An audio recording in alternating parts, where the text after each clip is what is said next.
does is basically give you a bit of a boost along. So if you pull away from the lights, pull out to pass someone, it gives you that extra power. So you're adding that to the power of the vehicle. Or if you just gently accelerate away, it's using that electrical power to give you a bit more acceleration, hence using a little bit more diesel. It's a 7 to 10% fuel saving, which is, everyone goes, oh, that's not much, but it's actually enough to make a difference. The company that I do look at to work with has 25 of them, and he's noticed about a third drop across all his fuel use, including his hybrid RAV4s and hybrid Highlanders. I'm going to be happy with that. Yeah, super happy.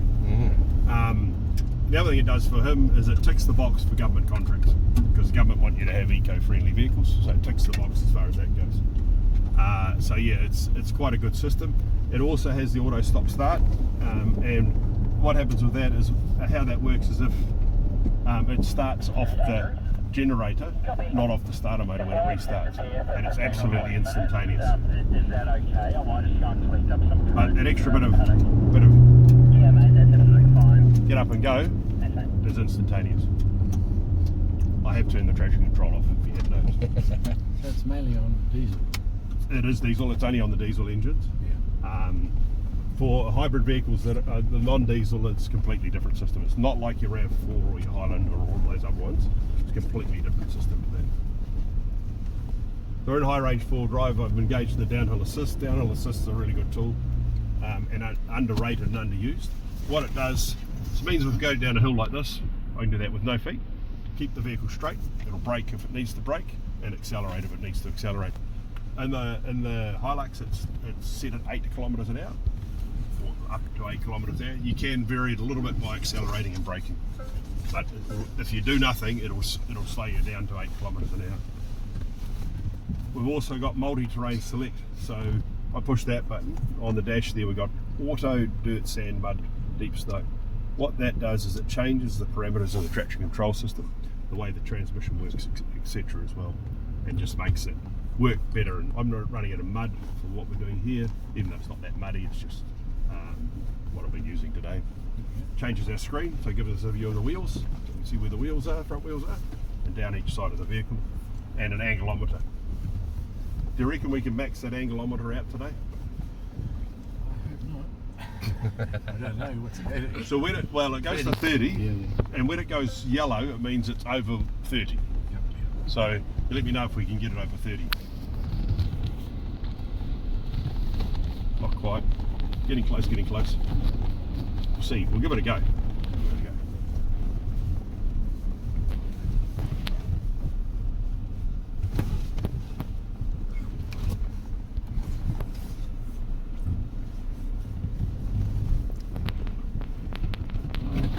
So same motor in that vehicle as well, but not the light hybrid.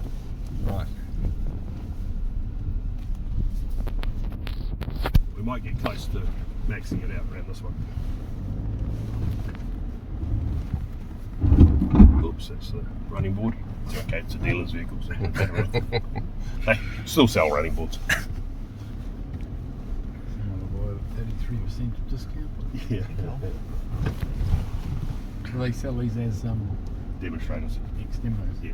Well, it's Albany Toyota's demo, one of their demonstrators. So they kindly loaned it to Toyota for the today and tomorrow. They sell it, I think, when they get to 1,000 Ks, 619, so it is brand new. So really I'm really impressed with these vehicles. Basically off the shop floor, no changes to the tyres, no changes to anything. It's just exactly as you'd walk in and buy it. Handles it really well, and the traction control system is just out the gate good.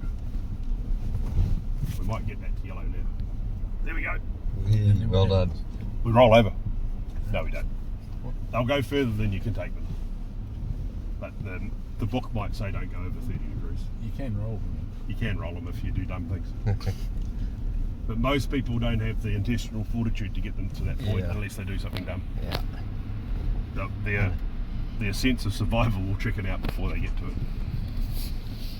So along here, this is not as aggressive as it used to be, but this shows us the articulation of the axles and basically how good that is that they'll stay on the ground and keep control.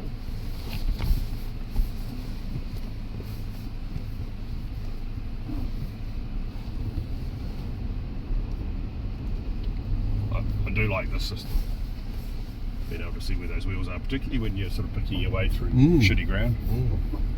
So I talked about the downhill assist. If I turn the downhill assist off and I climb up here, and where most people have accidents off-road is when they fail to climb a hill and then they can't back off. So let's pretend we fail, and then we want to select reverse, and then we drive backwards. I haven't got the downhill assist on now, and what normally happens is people panic, put it in reverse, and then let go. See what happens? I've got no engine braking happening at all. Right. So I do the same using the downhill assist, and this is a good place to do it, but when we're doing training, we'll do it on a steep hill. Do exactly the same thing. Take the foot off, brake, select reverse, both feet on the floor.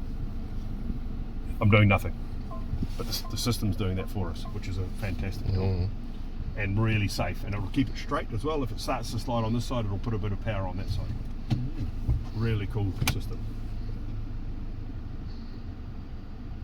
So now we'll just put into low range, and you feel how much control I've got in low range. See where we are. There he is. A wee hill.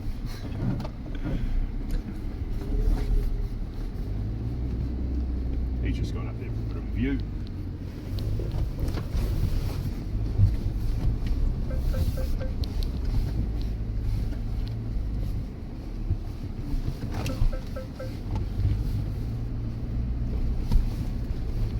Barry Crump would be turning in his grave, wouldn't he? All the electronic stuff he will be. There's nothing like that in those things he drove. Not even close. Still super capable though. And then this one is really steep. Oh, it's a bit more than 30. I think that's more like 60.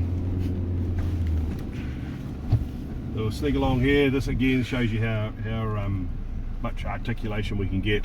We'll pick that back wheel on that side is clean off the ground,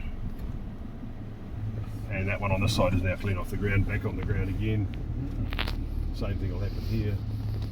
Move the wheel up. No.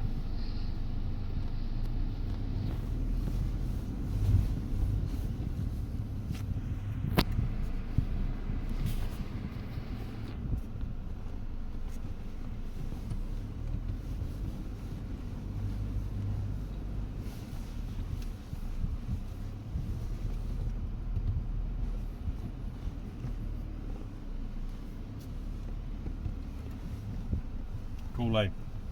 So easy. Well, makes it feel easy.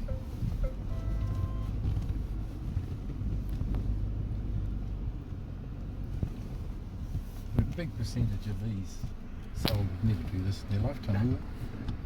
Lots of them won't do it. Drive team, if we can have everyone get So we're just back into high range four-wheel drive, and then 5 minutes leave. and then we'll just, for a bit of fun, who likes so there's the auto stop. Who likes doing donuts? And who needs a skid pad? Just need a company vehicle.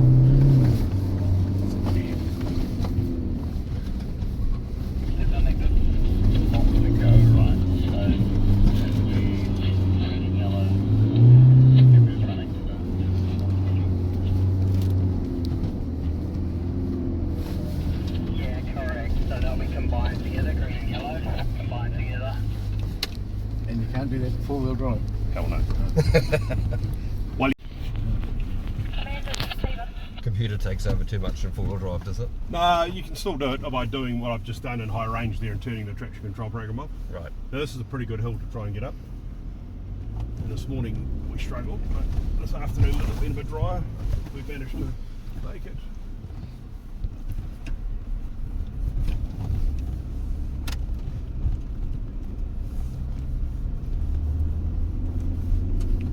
How's that? Fantastic, thank you. Wonderful. It's a fair bit to remember, isn't it? Yeah.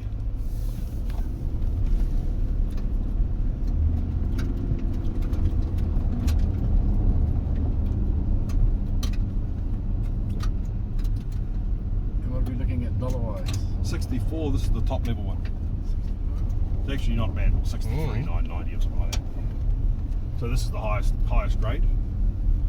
So the big difference is between the SR5 Limited and SR5 Adventure grade is wheels and tyres from shop floor, different upholstery. This has got a big subwoofer under the back seat to make noises come out of the speakers a bit louder, yeah, quite a different stereo. What else have we got different about this? Dash is slightly different, but the basic thing that makes it go forward, backwards, stop, and go around corners is exactly the same. Niceties, is what you call it, niceties. It's pimped. Extra pimped. Yeah.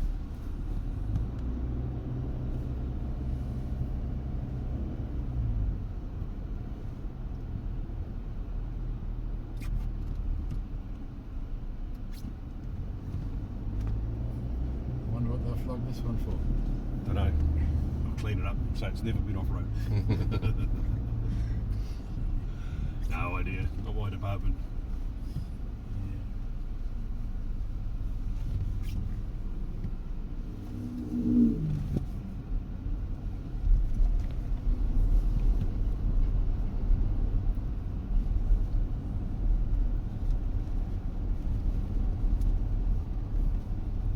Just waiting on a couple more there.